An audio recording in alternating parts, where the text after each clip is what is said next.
Hey everybody, we're here with Chris O'Leary. Chris, welcome. Thank you.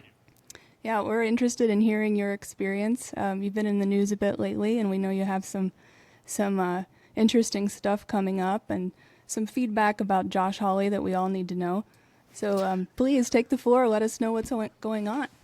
Well, I'll give the TLDR, which is that Josh Hawley protected the Catholic Church, not the people of Missouri. And I say that as a Catholic survivor and a conservative. Normally I've very often voted Republican, not lately, obviously. I do want to make a high level point. I've been on some pretty significant right wing podcasts trying to reach that audience with a message that abuse is a bipartisan problem, because everybody likes to say that everyone else is completely the problem, and that's not the issue. Abuse is a bipartisan problem. So I'm trying to talk to people from all over the spectrum to get people to understand, the nature of this problem. But, I've been spending a lot of time thinking about Christian nationalism and being concerned about Christian nationalism. And Josh Hawley is an avowed and proud Christian nationalist. Central Absolutely. to Christian nationalism is the idea that big religion needs to and is the only one that can ride to society's rescue. For that to happen, for that to work, the flaws of big religion have to be covered up, which means the various sex abuse crises just kind of have to go away. I'm talking about the Catholic Church. I'm talking about the Southern Baptist Convention. I'm talking about the Mormons. I'm talking about a lot of big mainstream religion. To the world of Christian nationalists, for big religion to ride to society's rescue, big religion has to be protected, big religion has to be enabled.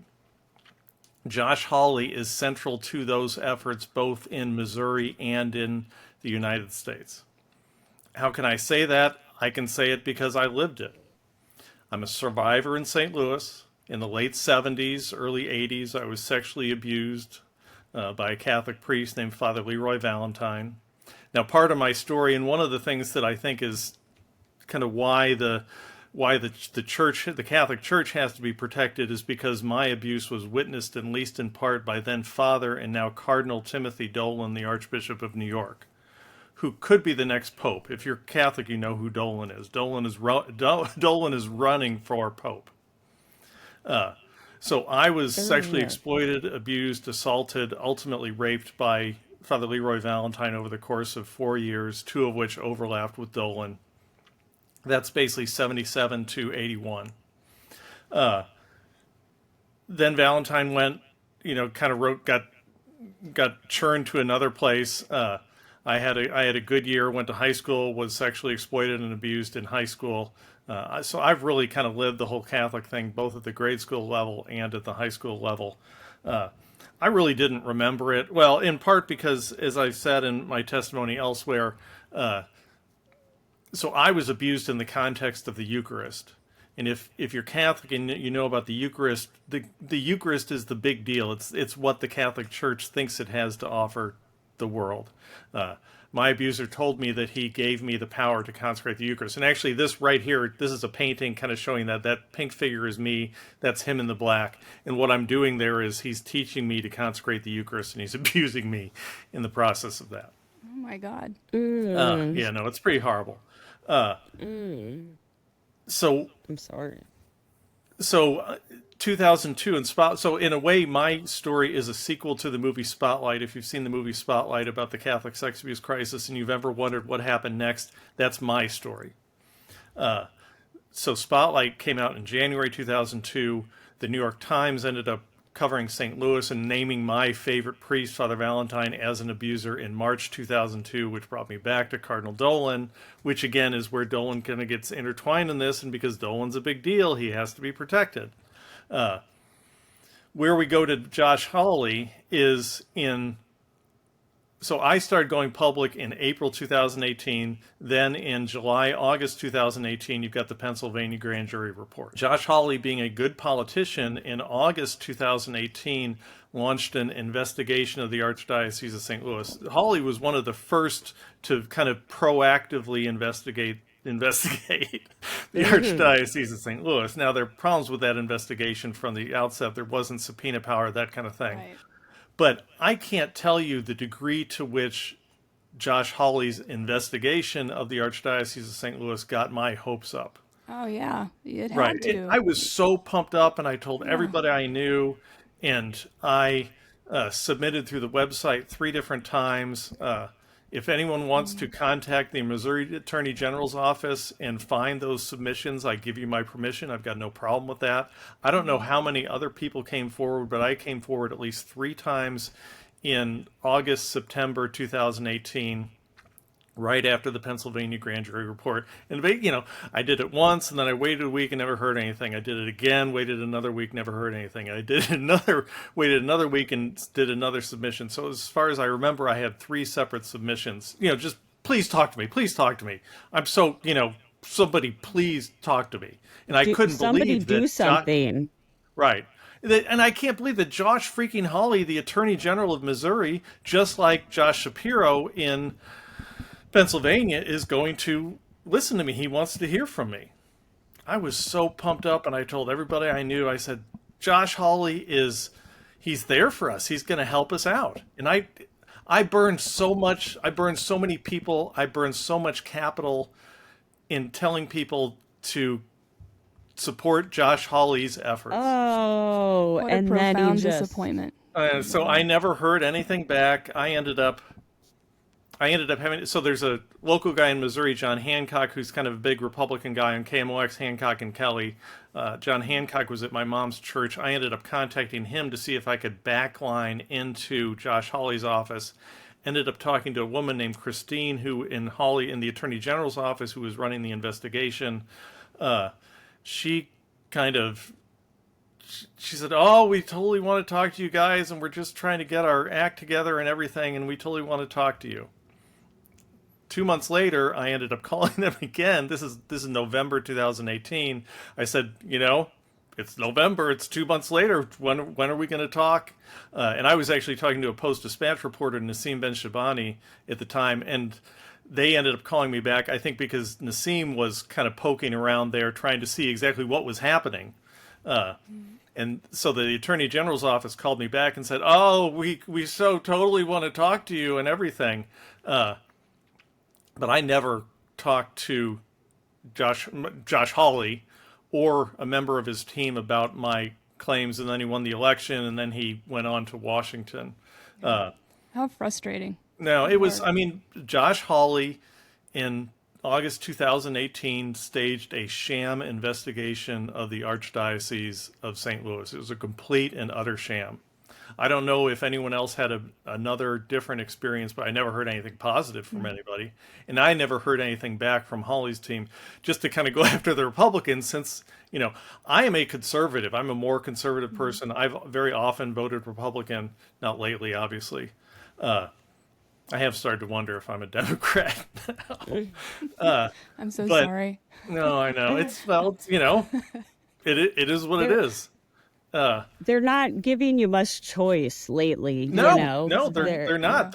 They're not conservatives, and in the parallels with certain evil people throughout history are becoming more and more concerning. Indeed. But just to talk about the Republican thing and close the thread, so Josh Hawley was replaced by Eric Schmidt. Eric Schmidt. He I is was a Catholic himself, right? Right, yeah. Schmidt is actually in my parish. The first Assistant Attorney General of the state of Missouri, Tom Albus, he was on the baseball committee with me at Mary Queen of Peace in Webster Groves in St. Louis. And so actually before Schmidt took over, a family member of Tom Albus, the first Assistant Attorney General of the state of Missouri, came after me on Twitter calling me a liar. So I had a sense that I wasn't going to get a fair shake from the Attorney General's office of the state of Missouri. Eric Schmidt's team proved that to be the case. I had to beg them I really had to force them. I had to legally force them to talk to me. That was the only way they would talk to me. I talked to an investigator in February and then talked to them again in July. I believe that because of what I said in my July testimony, that led then Missouri Attorney General, now United States Senator Eric Schmitt, to kill the investigation of the Archdiocese of St. Louis because I named Cardinal Dolan and implicated Cardinal Dolan. Schmitt just wrapped the whole thing up at the end of July, early August, and that's not all. So in September, Eric Schmitt held a press conference to announce the findings. I was, as a survivor, I wanted to attend. I wanted to hear him say it to my face, Albus too, because I've known Albus for 10 years. So I was actually in the press conference, and then Missouri Attorney General, now United States Senator Eric Schmitt, had his team throw me out of the press conference announcing the results of the investigation of the Archdiocese of St. Louis. And actually, it's kind of frustrating because there was a KMOV guy there who got the whole thing on tape, and they never aired it. And he actually thought, and the reporter, the video guy, actually thought that it was it was so screwed up. He actually thought it was a national story, a national caliber story. But KMOV That's never aired it. incredible. I did an interview with KSDK. They never aired it. It's a really kind of sick, twisted thing. The level of gaslighting you have experienced in your life is profound. Yeah, I can give you a definition of gaslighting. I will say it really frustrates me when people talk about gaslighting about, things that aren't consistent with what I've experienced. I'll try not to be a jerk and say, you should be happy that what you think is gaslighting is all that you've endured. I've endured like Gaslight the movie level stuff by elected officials of the state of Missouri. So that's the gist of it. Josh Hawley protected the Catholic Church, not the people of Missouri. I got a real problem with that. And the same is true for Eric Schmitt. And frankly, all voters here should have a huge problem with that. No, they absolutely should, especially since Donald Trump is a rapist. He's literally a rapist. I've seen numbers of 25. I've had other people kind of through back channels. I don't know where I would set the over and under of the number of women that Donald Trump has sexually assaulted, if not abused, but I would set it at least 50, if not 100. Donald Trump is a really despicable, scary person. And that's one of the reasons why I have no problems with this, because Josh Hawley staged a sham investigation of the Archdiocese of St. Louis, and then Donald Trump. Josh Hawley will be the number one enabler in the Senate of Donald Trump should he get through. It's unacceptable.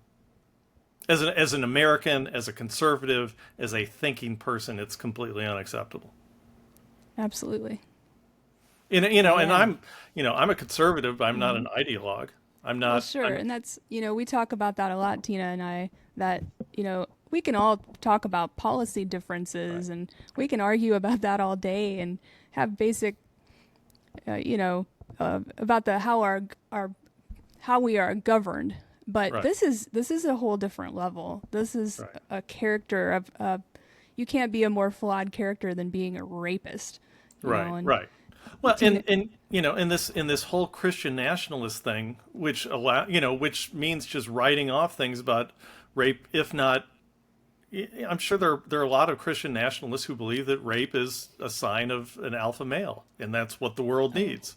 Oh, interesting. And it's incredibly problematic. It's un-American. It goes against everything that I was taught, as a fan of Ronald Reagan and principles and character matters, and everyone was going after Bill Clinton, who didn't do a great thing, but at least it was consensual. This is a very different time. Of age, consensual, yeah. This is a completely different order of magnitude, different kind of thing that we're talking about. Yeah. What you just said, that is the first time I've ever thought about that. The concept that not only are some people able to look past the fact that he is an assaulting, rapist. I think he's an adjudicated rapist now. No, which I say. Donald Trump is a rapist. Donald Trump raped E. Jean Carroll. But a judge says you can say that without getting in trouble. Yeah, but that people would actually look up to that in some way. I've never even considered that before. I've just been dismayed as how they can excuse it. That's really incredible. It gives them permission, just like when he does things and says things, it gives them permission. It makes it okay. He was the president of the United States of America. Well, and that's like, this individual being up, in the running to be a pope someday. Right. I mean, how can that be? How can the Catholic Church not have learned enough from the trauma of persons like yourself Right. to let that happen? Well, at and that point, it has to be a feature, not a bug, right? Right. No, and I actually believe there's a concept coming out of the gang world, which is blood in, which is you don't get into the hierarchy of a gang kind of situation, be it the mob or whatever, without being dirty. And I think it's very obvious that that's the case for the Catholic Church. And and the dirt on Cardinal Dolan is that he witnessed and turned a blind eye to the sexual abuse of children. And the problem with Christian nationalism is Christian nationalism means covering all that up and seeing that as not being a problem, and that's a really sick, twisted thing. Because I believe that abuse is abuse, and it's all bad, regardless of whether it's children or women or men. It doesn't make you more of a man to abuse women. It makes you a pathetic person. And for that not to be completely obvious and evident is a sign of a great sickness in our society, and it's not going to get better. Yeah, it's not going to get better with Donald Trump in the White House. Okay. No, it's No, I think not. we can all agree that would be a disaster. So, Right. It's so scary. yeah. So what's next for you as far as I guess one of my main questions is, what could happen to bring you some peace at this point, as far as holding people accountable or moving forward? All I can do is all that I can do, which is go out and tell the message and say that, so I grew up thinking about the Holocaust a lot, Me too. Right. It was a big deal, and the behavior of the Catholic Church. Right. Right. It's as when you were raised Catholic, you were taught these stories about the people who resisted and the White Rose and those kinds of organizations, and they were held up as the model to follow. And all I can do is try to point it out that it's a problem, make it very clear how I feel about it, and do everything that I could do. And and I've had lots of Catholics. There's this whole thread in Catholicism of, okay, what happened to me was bad, but the sexual abuse of a woman or the sexual harassment of a woman isn't, whatever. And that's completely unacceptable. I've had Catholics tell me that my abuse was okay, yes, your abuse was an abomination because you're a man. And I've said, well, what about, Father so-and-so running his hand up the backside of a woman and, in Mass, at Easter Mass, which is a story that I've been told by a woman. And they're like, well, and that's unacceptable. And I don't know what I can do with this. I've gone to the Kuntz campaign. I've told that they know who I am. They know my story. I've offered myself up. I haven't heard back from them. Before them, I talked to Trudy Bush Valentine's team in the race against Eric Schmidt. They didn't take me up on it. All I can do, is put myself out there and try to make it clear that I'm a reasonable person, and offer the story up. And if people want to take me up on it, then I'll do it, and I'll do everything I can. But it's just people. The truth has to be told at a minimum. That's all you can do is tell the truth. Yeah. Is there any chance you're writing a book or? Yeah, I've been trying to figure that out. I think what I'll end up doing. I think what needs to be written is a non-angry survivor book. Too many of the survivor books that are out there are, well, they're two weaknesses. Either they're angry and they're just all anger, or they're enabling. I think what needs to be written is so I'm actually still a Christian. I'm not really a Catholic. I'm culturally Catholic because literally everybody I know is a Catholic, and I have a lot of regard for my Catholic friends. But I think what needs to be written is a book. Well, and I've been thinking about doing presentations to like people at WashU, young people, to basically kind of explain, to a degree, I want to make a defense of conservatism and say, this is what conservatism is. Right. All this stuff, that's not conservatism. That's and a I great want to point. make Yeah, no, and because how could you can't sell conservatism off of Donald Trump and expect that to appeal to, well, to women, you know, or most men nowadays. Younger people aren't going to put up with stuff that my parents or even the people of my age are going to put up with. I think what needs to be written is a kind of a firm, really kind of Jesus-y saying, Jesus came to kick ass, and I'm following Jesus's example in terms of holding the powerful accountable because that's what Jesus did. And I Yes. do think that people want Jesus. They just don't want this Jesus that elevates men, and makes them Con able men. to abuse women. People Yeah. people can Yeah. see that and they know that's BS. So I'm working on a book. I think I've got an angle for it, which is going to be, Yeah. I'm a Christian, but I'm also a survivor, and Yeah. I'm not gonna enable anybody, basically. A no And enabling Christian book. in reading your writing, you're kind of a funny dude too. That's I yeah. well, that's so there's an Oscar Wilde quote which says, and it's probably older than Oscar Wilde. If you want to tell people the truth, make them laugh, or else they'll kill you. So I've been Right. trying to work on injecting humor into this stuff as much as possible because I Yeah. think that's what it's going to take, especially to kind of get into people. I think the younger people are going to be more open to the Jesus stuff. It's the older people of my generation, that, and this is, a lot of these are the women that I knew. These are the women that I grew up with in grade school. These are my friends from college. And I do understand. I understand the position that they're in. These are my cousins. I understand the position that they're in. That there were so many problems with what they were taught. But at the end of the day, you can't put children at risk. You can't put women at risk. You can't put men at risk. Abuse Yeah. is abuse is abuse, and it's all bad, and it undermines the whole Jesus thing. Did this, when you started to have more memories and things were happening in your life, did it change the way that you were raising your kids in the church? Yeah. Well, I didn't understand what was going on. I just became, well, it Yeah, you was, went through a hard time. yeah, no, I got sick. So when my kids started to go through the age that I was when I got abused, I started having problems, and it really first started manifesting Mm-hmm. itself in the coaching thing, and coaching became a real kind of issue between my now ex-wife and me. But I would drop the kids off at practice, and I wouldn't be able to think.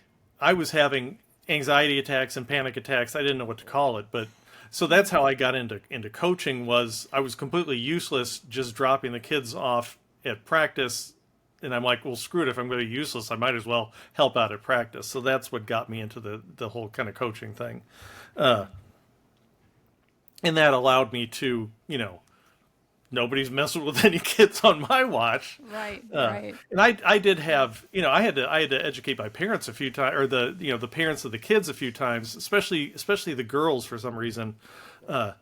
They really liked me and they trusted me completely, and they would leave their kids with me, and it would just be me and a bunch of girls. I'm like, this is a bad This message to be isn't. sending to these girls. The girls need to understand that this is not the way things should be. So I would send out emails to people saying, hey, I'm flattered. I appreciate the trust and everything, but can someone just park at the top of the hill and just read a book or something so there's another adult there, so that we're modeling these kids an appropriate kind of thing, the basics of the Not two-man rule, blindly because trust.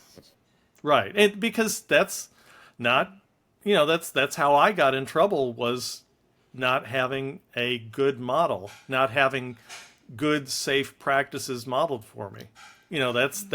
That's how I got in trouble. It was really difficult because I didn't figure out until about what was going on until after I'd been divorced and after I'd gotten pretty sick. But I've done what I can. I've done everything I can to try to take things into account in my own life, and just, kind of spread the word and help people understand what's going on. So the nature of the threat. Well, And help people understand that politicians really in too many cases they're not your ally. They're right. they're looking out for themselves, not your kids. Well, you're a badass to be talking about this and, trying to protect other people and just do good in the world to try to turn some of this stuff around. So good for you. We appreciate you. No, thanks for the time. It's good practice. I'm sweating through my shirt right now. It's not fun, but it's necessary. So, and like I said, when I spoke to the Missouri House, I burst into tears after delivering that testimony. So I haven't burst into tears at this point, and I don't think I will. We'll see how that works out.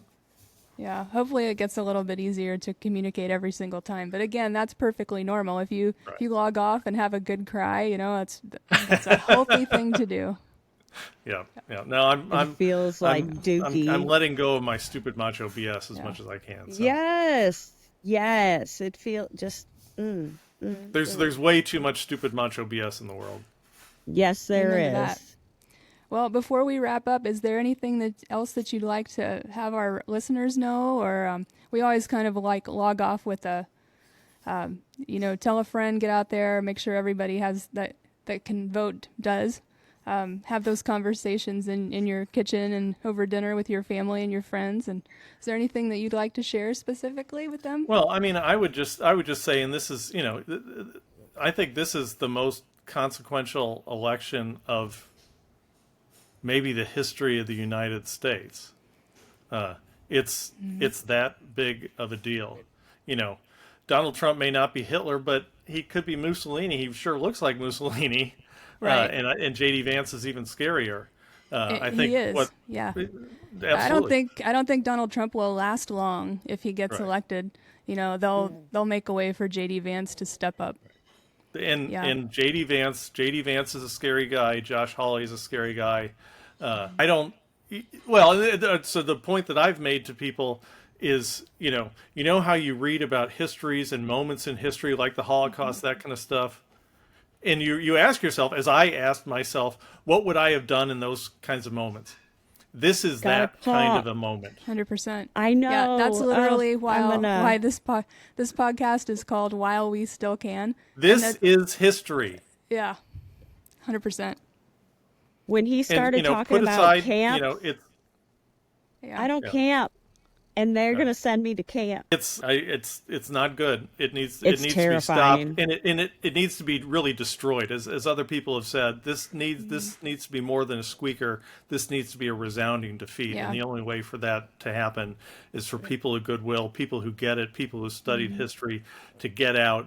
Just get out, vote, end it. Right. In numbers that can't be manipulated or contested. Exactly. Yeah. Exactly. Absolutely. Oh, they're going to try. They're going to try. But that's why, if you have any doubt, you don't want to. Right. Don't let them manipulate things. Make things so overwhelming they can't manipulate. I know. And again, that's why local elections matter, because they're the ones that count the votes for every, from grassroots on up. So, yeah. Right. Absolutely. Can you believe we're at the point where we have to trust people to count the votes correctly? It's crazy. It went better than I thought last year, but it's still scary because they've had 4 years to, mess with things. So yeah, they've gotten smarter and wiser and found new ways to mess with things. Yeah. Which is why people have to get out and vote and make it, everybody make it a 10 or 20 point spread, something that they just can't manipulate. Absolutely. It cannot be a squeaker election. So where can we all find you online, Chris? I'm at chriso'leary.com. I'm on Twitter and Instagram at Ivan Does Not. I've got a podcast called Sacrificed where I kind of go through things. That's on, Apple and lots of the. I didn't know you had a podcast, bro. So, you can just, Google me. You'll find me. Cool. Okay. I saw you on YouTube. Oh, I got some glitter from the Pride. Ivan Does Not is my Survivor handle. So I see. All right. Well, thank you so much for coming on. We truly appreciate